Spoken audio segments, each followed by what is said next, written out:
Bedah formasi mengerikan timnas Indonesia usai bergabungnya Jay Itzes dan Nathan Chuaon. Bedah formasi timnas Indonesia setelah dua pemain keturunan resmi dinaturalisasi, Jay Itzes dan Nathan Chuaon bikin skuad Garuda makin mengerikan. Komisi X DPR RI menyetujui permohonan naturalisasi dua pemain keturunan yang akan membela timnas Indonesia. Mereka adalah Jay Itzes dan Nathan Chuaon. Dalam sidang tersebut turut hadir Menpora Dito Aryo Tejo, Sekjen PSSI Yunus Nusi, serta Komite Eksekutif PSSI Ahmad Riyad dan Sumarji. Jay Itzes diketahui adalah pemain Venezia Football Club yang bermain di divisi kedua Liga Italia. Sementara Nathan Chuaon memperkuat tim Swansea City di divisi kedua Liga Inggris. Naturalisasi Jay Itzes dan Nathan Chuaon diproyeksikan untuk menambah kekuatan timnas Indonesia di Piala Asia 2023. Jika mempertimbangkan skuad yang sudah diracik Shin Tae-yong sejak kualifikasi Piala Dunia, maka kehadiran Jay Itzes dan Nathan Chuaon membuat Garuda makin beringas. Formasi mengerikan timnas Indonesia bersama Jay Itzes dan Nathan Chuaon. Posisi penjaga gawang timnas Indonesia cukup vital. Selain Nado Argawinata yang belakangan ini underperform di timnas, Shin Tae-yong bisa mengandalkan Hernando Ari. Dua pemain keturunan Indonesia, Elkan Bagot dan Jordi Amat, sudah memiliki tempat tersendiri dalam formasi Shin Tae-yong. Mereka akan menjadi stopper. Ditambah dengan Jay Itzes yang memiliki pengalaman di Liga Italia, tentu piawai dengan taktik Catenaccio atau fokus pada pertahanan membuat timnas Indonesia nantinya semakin sulit ditembus. Posisi fullback timnas Indonesia mestinya diserahkan pada Asnawi Mangkualam dan Saina Patinama yang memang sudah mempunyai pengalaman mumpuni.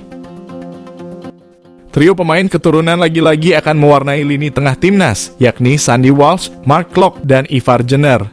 Sandy Walsh piawai untuk naik membantu serangan, sekaligus turun ketika bertahan.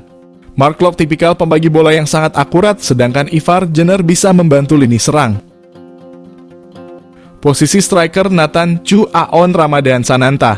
Pemain keturunan yang dalam proses naturalisasi, Nathan Chuaon ingin menjawab kebutuhan Shin Tae-yong akan penyerang timnas Indonesia yang berpengalaman di Eropa. Sementara Ramadan Sananta sudah terbukti gacor bersama timnas Indonesia, baik di level senior maupun U23. Ia juga bersinar di Liga 1.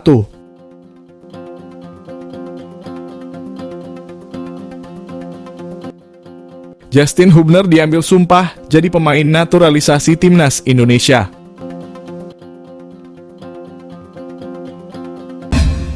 Calon pemain yang tengah dalam proses naturalisasi untuk menjadi bagian dari timnas Indonesia, Justin Hubner, direncanakan akan mengikuti seremoni pengambilan sumpah sebagai warga negara Indonesia di Jakarta pada hari Rabu 6 Desember.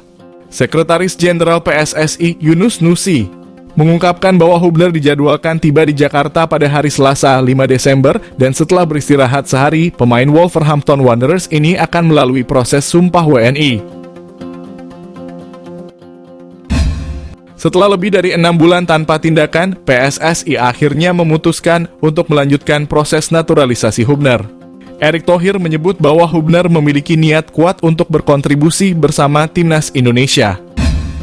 Proses naturalisasi kembali diaktifkan dan Yunus mengungkapkan bahwa keputusan Presiden mengenai kewarganegaraan Hubner sudah diterbitkan. Oleh karena itu, Hubner datang ke Jakarta. Dengan langkah ini, terbuka peluang bagi Hubner untuk memperkuat timnas Indonesia dalam Piala Asia. Timnas Indonesia ditempatkan di grup D Piala Asia 2023 bersaing dengan tim-tim kuat seperti Jepang, Irak, dan Vietnam. Sebelumnya memang telah dikabarkan, cara Shin Tae-yong selamatkan nasib timnas Indonesia berharap tuah jago kandang. Shin Tae-yong berniat memanfaatkan laga kandang untuk menyelamatkan nasib timnas Indonesia di kualifikasi Piala Dunia 2026. Sebagai informasi, timnas Indonesia sejauh ini telah merampungkan 2 laga grup F putaran kedua kualifikasi Piala Dunia Zona Asia. Semua laga tersebut dimainkan di kandang lawan.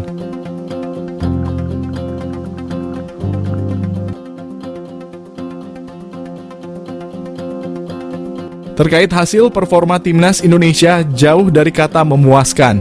Tim asuhan Sintayong menelan kekalahan telak dari Irak pada laga perdana. Timnas Indonesia lalu hanya mampu bermain imbang kala berjumpa Filipina pada laga kedua. Hasil tersebut sekaligus membuat Timnas Indonesia tercecer di dasar klasemen grup F. Meski begitu, Sintayong menegaskan tak ingin menyerah begitu saja. Pelatih asal Korea Selatan itu berniat memanfaatkan laga kandang untuk mendulang poin sebanyak mungkin. Timnas Indonesia kini masih memiliki 3 laga yang akan dimainkan di kandang.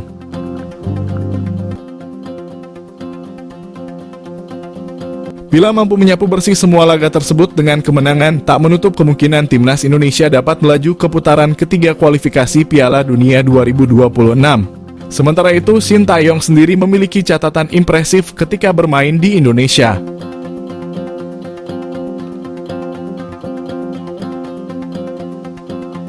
Sebagai informasi, Sintayong telah memimpin Timnas Indonesia sebanyak 14 kali di laga kandang.